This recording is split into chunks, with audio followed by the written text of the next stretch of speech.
हर हर महादेव सभी को। श्री गणेशाय नमः। संकष्टी गणेश चतुर्थी व्रत करने से घर परिवार में आ रही विपदा दूर होती हैं। कई दिनों से रुके हुए मांगलिक कार्य संपन्न होते हैं तथा भगवान श्री गणेश असीम सुखों की प्राप्ति कराते हैं। माह की किसी भी चतुर्थी के दिन भगवान श्री गणेश की पूजा के दौरान संकष्टी गणेश चतुर्थी व्रत की कथा पढ़ना अथवा सुनना अनिवार्य होता है। इससे संबंधित 4 कथाएं प्रचलित हैं। चलिए जानते हैं इनके बारे में।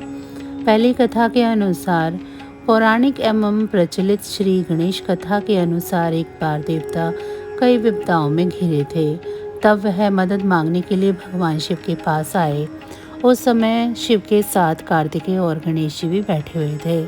देवताओं की बात सुनकर शिव जी ने कार्तिकेय व गणेश जी की से पूछा कि तुम में से कौन देवताओं के कष्टों का निवारण कर सकता है। तब कार्तिकेय और गणेश जी दोनों ने ही स्वयं को इस कार्य के लिए सक्षम बताया।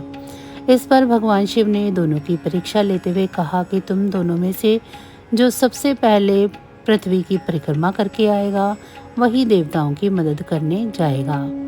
भगवान शिव के मुख से ये वचन सुनते ही कार्तिकेय अपने मोर वाहन पर बैठकर पृथ्वी की परिक्रमा के लिए निकल गए, परंतु गणेश जी सोच में पड़ गए कि चूहे के ऊपर चढ़कर सारी पृथ्वी की परिक्रमा करेंगे तो इस कार्य में बहुत समय लग जाएगा।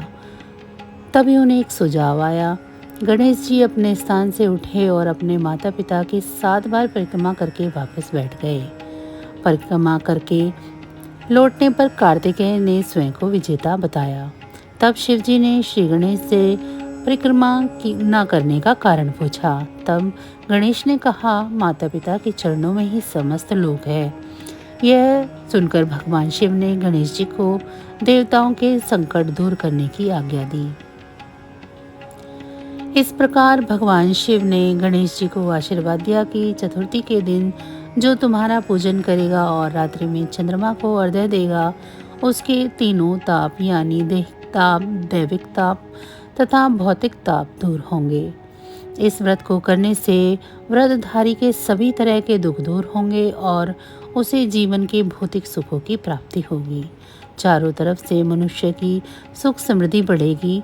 पुत्र पौत्रादिक धन ऐश्वर्य की कमी नहीं रहेगी। दूसरी कथा के अनुसार एक बार की बात है, राजा हरिश्चंद्र के राज्य में एक कुम्हार था। वह मिट्टी के बर्तन बनाता लेकिन वे कच्चे रह जाते थे। एक पुजारी की सलाह पर उसने इस समस्या को दूर करने के लिए एक छोटे बालक को मिट्टी के बर्तनों के साथ आवा में डाल दिया। उस दिन संकष्टी चतुर्थी का दिन था। उस बच्चे की माँ अपने बेटे के लिए परेशान थी। उसने गणेश जी से बेटे की कुशलता के लिए प्रार्थना की। दूसरे दिन जब कुम्हार ने सुबह उठकर देखा तो आवा में उसके बर्तन तो पक गए थे लेकिन बच्चे का बाल भी बाका नहीं हुआ था। वह डर गया और राजा के दरबार में जाकर सारी घटना बताई। इसके बाद राजा ने उस बच्चे और उसकी माँ को बुलवाया तो माँ ने सभी तरह के विघ्न को दूर करने वाली संकष्टी चतुर्थी का वर्णन किया। इस घटना के बाद महिलाएं संतान और परिवार के सौभाग्य के लिए संकटचूत का व्रत करने लगी। तीसरी कथा के अनुसार एक समय की बात है कि भगवान विष्णु का विवाह लक्ष्मी जी के साथ निश्चित हो गया। विवाह की तैयारी होने लगी। सभी देवताओं को निमंत्रण भेजे गए परंतु गणेश जी को निमंत्रण नहीं दिया गया। कारण जो भी रहा हो, अब भगवान विष्णु की बारात जाने का समय आ गया। सभी देवता अपनी पत्नियों के साथ समारोह में सम्मिलित हुए। उन सबने देखा कि गणेश जी कहीं दिखाई नहीं दे रहे हैं। तब आपस में चर्चा करने लगे कि क्या गणेश जी को नहीं न्योता दिया है या स्वयं गणेश जी नहीं आए हैं। सभी को इस बात पर आश्चर्य होने लगा। तभी सबने विचार किया कि विष्णु भगवान से इसका कारण पूछा जाए। भगवान विष्णु से पूछने पर उन्होंने कहा कि हमने गणेश जी के पिता भोलेनाथ महादेव को न्योता भेजा है। यदि गणेश जी अपने पिता के साथ आना चाहते हैं तो आ सकते हैं। अलग से न्योता देने की कोई आवश्यकता भी नहीं थी। दूसरी बात यह है कि उनको 1.25 मन मूंग, 1.25 मन चावल, 1.25 मन घी और 1.25 मन लड्डू का भोजन दिन भर में चाहिए। यदि गणेश जी नहीं आएंगे तो कोई बात नहीं, दूसरे के घर जाकर इतना सारा खाना पीना अच्छा भी नहीं लगता। इतनी वार्ता कर ही रहे थे कि किसी ने सुझाव दिया, यदि गणेश जी आ भी जाएं तो उनको द्वारपाल बनाकर बिठा देंगे कि आप घर का ध्यान रखना। आप तो चूहों पर बैठकर धीरे धीरे चलोगे तो बारात से बहुत पीछे रह जाओगे। यह सुझाव भी सबको पसंद आया तो विष्णु भगवान ने भी अपनी सहमति दे दी। होना क्या था, इतने में गणेश जी वहां आ पहुंचे और उन्हें समझा बुझाकर घर की रखवाली करने बिठा दिया। बारात चल दी। तब नारद जी ने देखा कि गणेश जी तो दरवाजे पर ही बैठे हुए हैं, तो गणेश जी के पास गए और रुकने का कारण पूछा। गणेश जी कहने लगे कि विष्णु भगवान ने मेरा बहुत अपमान किया है। नारद जी ने कहा कि आप अपनी मूषक सेना को आगे भेज दें तो वह रास्ता खोद देंगे, जिससे उनके वाहन धरती में धंस जाएंगे। तब आपको सम्मान पूर्वक बुलाना पड़ेगा। अब तो गणेश जी ने अपनी मूषक सेना जल्दी से आगे भेज दी और सेना ने जमीन पोली कर दी। जब बारात वहां से निकली तो रथों के पहिए धरती में धंस गए। लाख कोशिश करें परंतु पहिए नहीं निकले।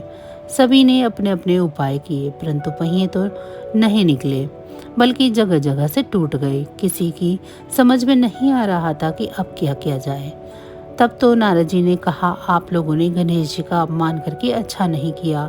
यदि उन्हें मनाकर लाया जाए तो आपका कार्य सिद्ध हो सकता है और यह संकट टल भी सकता है। शंकर भगवान ने अपने दूत नंदी को भेजा और गणेश जी को लेकर आने के लिए कहा। गणेश जी का आदर सम्मान के साथ पूजन किया। तब कहीं रथ के पहिए निकले। अब रथ के पहिए निकल तो गए परंतु वे टूट फूट गए थे, तो उन्हें सुधारे कौन। पास के खेत में खाती काम कर रहा था, उसे बुलाया गया। खाती अपना कार्य करने से पहले श्री गणेशाय नमः कहकर गणेश जी की वंदना मन ही मन करने लगा। देखते ही देखते खाती ने सभी पहियों को ठीक कर दिया। तब खाती कहने लगा कि हे देवताओं, आपने सर्वप्रथम गणेश जी को नहीं मनाया होगा और ना ही उनका पूजन किया होगा, इसीलिए तो आपके साथ यह संकट आया है। हम तो मूर्ख अज्ञानी हैं, फिर भी पहले गणेश जी को पूजते हैं, उनका ध्यान करते हैं। आप लोग तो देवतागण हैं, फिर भी आप गणेश जी को कैसे भूल गए।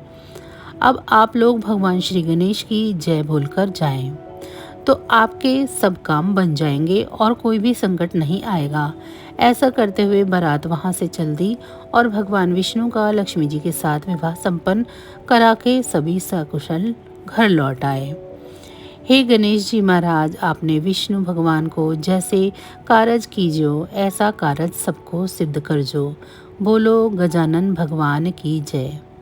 चौथी कथा के अनुसार श्री गणेश चतुर्थी व्रत की पौराणिक कथा के अनुसार एक बार भगवान शिव तथा माता पार्वती नर्मदा नदी के किनारे बैठे थे।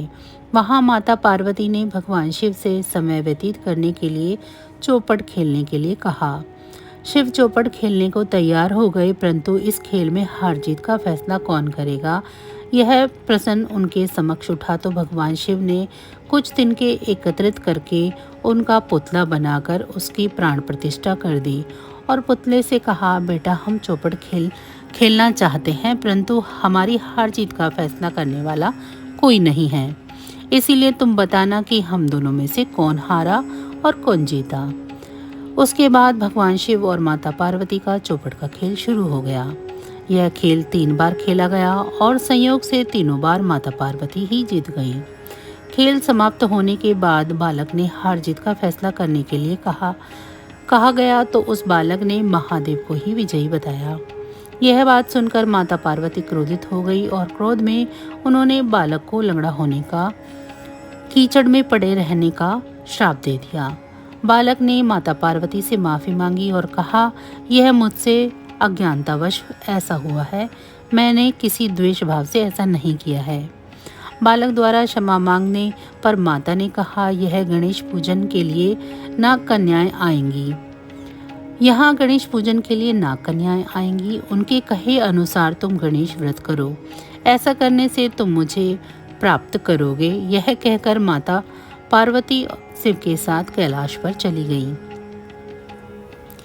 1 वर्ष के बाद उस स्थान पर नाग कन्याएं आईं। तब नाग कन्याओं से श्री गणेश के व्रत की विधि मालूम करने पर उस बालक ने 21 दिन लगातार गणेश जी का व्रत किया। उसकी श्रद्धा से गणेश जी प्रसन्न हुए। उन्होंने बालक को मनवांछित फल मांगने के लिए कहा। उस बालक ने कहा, हे विनायक, मुझ में इतनी शक्ति दीजिए कि मैं अपने पैरों पर चलकर अपने माता पिता के साथ कैलाश पर्वत पर पहुंच सकूं और वे ये देखकर प्रसन्न हों। तब बालक को वरदान देकर श्री गणेश अंतर्ध्यान हो गए। इसके बाद वह बालक कैलाश पर्वत पर पहुंच गया और कैलाश पर्वत पर पहुंचने की अपनी कथा उसने भगवान शिव को सुनाई। चौपड़ वाले दिन से माता पार्वती शिव जी से विमुख हो गई थी। अतः देवी के रुष्ट होने पर भगवान शिव ने भी बालक के बताए अनुसार 21 दिन तक श्री गणेश का व्रत किया। इस व्रत के प्रभाव से माता पार्वती के मन में भगवान शिव के लिए जो नाराजगी थी वो समाप्त हो गई। तब यह व्रत विधि भगवान शंकर ने माता पार्वती को बताई। यह सुनकर माता पार्वती के मन में भी अपने पुत्र कार्तिकेय से मिलने की इच्छा जागृत हुई।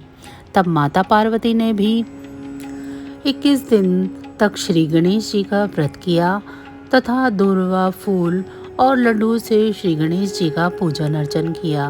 व्रत के 21वें दिन कार्तिकेय स्वयं माता पार्वती से मिलने आए। उस दिन से श्री गणेश चतुर्थी का यह व्रत समस्त मनोकामनाओं की पूर्ति करने वाला व्रत माना जाता है।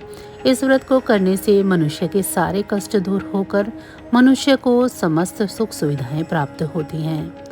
तो बस आज की जानकारी इतनी ही थी। फिर मिलेंगे हम आपको ऐसी ही किसी अन्य जानकारी के साथ अगली वीडियो में। तब तक अगर आपको मेरी ये जानकारी अच्छी लगी है तो वीडियो को लाइक करें। चैनल को अभी तक सब्सक्राइब नहीं किया है तो इसी तरह की वीडियो के लिए चैनल को भी सब्सक्राइब कर लें। ये बिल्कुल फ्री है। इसी के साथ भगवान भोलेनाथ की कृपा दृष्टि आप सभी पर सदैव बनी रहे। आप सभी का बहुत बहुत धन्यवाद।